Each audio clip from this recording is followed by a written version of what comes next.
Evo Tonija! Ovo mi je lako, što je iz zraka.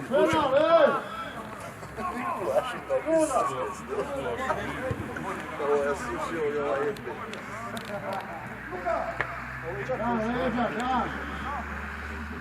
Da, sad je ovo bolje. Što je?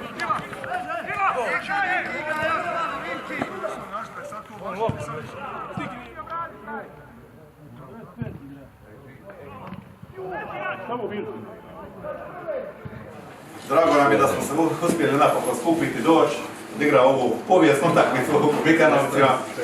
Sonija koja je bila malo klizećih startova. Imam pravo da se ljudi. Ja bih vam se od srca zahvalio na ovom gostoprimstvu. Ovih dana je bilo lijepo biti s vama. Hvala načelniku općine gospodinu Mariju, donačelniku Božu, predsjedniku vijeća Ivanu. Nadam se da ćemo sljedeći put imati prije vas zaigrati na našem, nadam se, novom travnja oko Bovlja.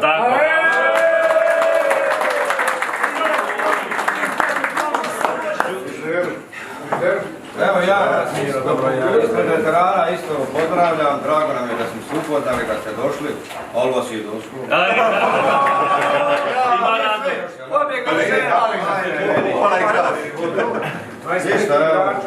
Uživajte koliko možete. Malo bili u Sisci, naglo je bilo, pa možda nije sve pričanje kako je.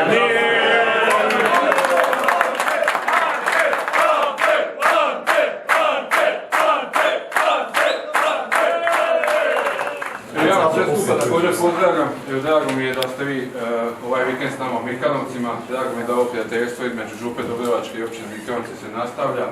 Evo, mi smo ispred općine ove godine bili kod vas na općine, bilo nam lijepo. Nakon toga u 6. mjesecu Kurt Mikanovčki bio kod vas, danas ste vi kod nas, načelnici i delegacije iz općine će doći na 4. mjesecu na dan općine. Nadam se Kurt sljedeće ljeto ili sljedeće godine kod vas. I da će se i ovo prijateljstvo, kako je rekao, i obnoviti, još više ljudi povezati. Kao što vidimo i kod vas i kod nas, generacijski se malo mijenjamo, svi se pomlačujemo i da će se uspostaviti neka nova prijateljstva. Evo, još jednom hvala na poklonima, hvala na notaciji za dječji vrtić. Ravnateljica će nakon što nabave te igračke napisati na pismo zahvale i uskopiju računa da se vidi u čega je novac utrošen. Evo, njezino ime i ime vrtića, ime djece.